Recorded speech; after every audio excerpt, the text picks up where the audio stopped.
Autism spectrum disorder म्हणजेच ASD ही मेंदूच्या विकासाशी संबंधित एक संज्ञात्मक स्थिती आहे, जो संवाद, सामाजिक कौशल्य आणि वर्तनाच्या विविध बाजूंवर परिणाम करतो. ऑटिझम स्पेक्ट्रम डिसऑर्डर, ज्याला स्वमग्नता असेही म्हणतात, हा आजार नसून जन्मतः किंवा जन्मानंतर पहिल्या 2 वर्षात आढळून येणारी मेंदूच्या कार्यात वेगळेपणा असलेली एक गुंतागुंतीची समस्या आहे. सध्या जगभरात प्रत्येक 30 पैकी एक मूल हे स्वमग्न आढळून येत आहे. पूर्वीच्या तुलनेत ही संख्या चिंताजनक आहे. संपूर्णपणे अनुवंशिकता वाहक समजली जाणारी ही समस्या इतक्या वेगाने का वाढते आहे, याचा शोध आणि अभ्यास सध्या सुरूच आहे.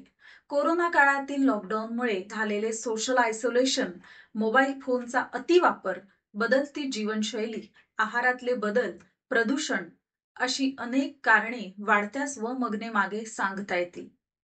मात्र आपले मूल स्वमग्न आहे हे समजल्यावरही ते मान्य करायची अनेक पालकांची मानसिक तयारी नसते.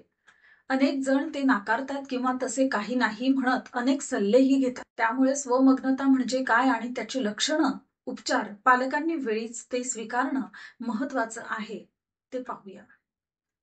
ऑटिझम स्पेक्ट्रम डिसऑर्डर, ज्याला आपण ASD म्हणतो, ही एक अशा प्रकारची स्थिती आहे ज्यामुळे एखाद्या व्यक्तीच्या संवाद क्षमता किंवा सामाजिक संवादावर परिणाम होतो. याला स्पेक्ट्रम का म्हणतात माहीत आहे का? कारण प्रत्येक व्यक्तीचा अनुभव आणि क्षमता या वेगवेगळ्या पद्धतीने दिसून येतात. काहींना संवाद साधायला कठीण जातं, तर काहींना विशिष्ट विषयात विलक्षण प्रावीण्य असतं. पण या सगळ्यात महत्वाचं म्हणजे ऑटिझम असलेल्या व्यक्ती आपल्या समाजाचा भाग आहेत आणि त्यांना आपल्याकडून अधिक समजून घेण्याची गरज आहे.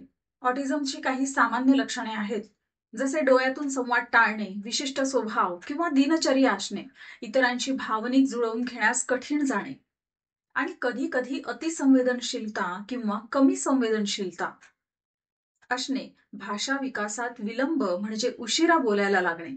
परंतु लक्षात ठेवा, प्रत्येक व्यक्ती ही वेगळी असते. लक्षणांची तीव्रता कमी जास्त असू शकते. ऑटिझम असलेल्या मुलांना समजून घेताना संयम, करुणा आणि संवेदनशीलता फार महत्वाची ठरते.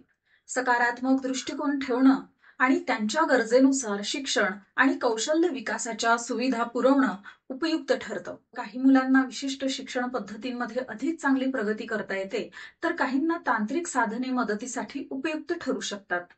आता विचार करा, आपण कोणते बदल करू शकतो? ऑटिझम बाबत समाजात जाणीव निर्माण करणं हे पहिलं पाऊल आहे. तसंच ऑटिझम असलेल्या व्यक्तींना त्यांच्या क्षमतांना विकसित करण्यासाठी समर्थन देणं आणि त्यांचा स्वीकार करणं ही आपली जबाबदारी आहे. ऑटिझम स्पेक्ट्रम डिसऑर्डर म्हणजे संघर्षाचा भाग नाही, तर विविधतेचा एक पैलू आहे. हे लक्षात घेतलं पाहिजे. चला आपण एकत्रितपणे समजुतीचा आणि स्वीकाराचा पूल बांधूया. ऑटिझम हा संघर्ष नसून विविधतेचा एक पैलू आहे. याला सकारात्मकतेने स्वीकार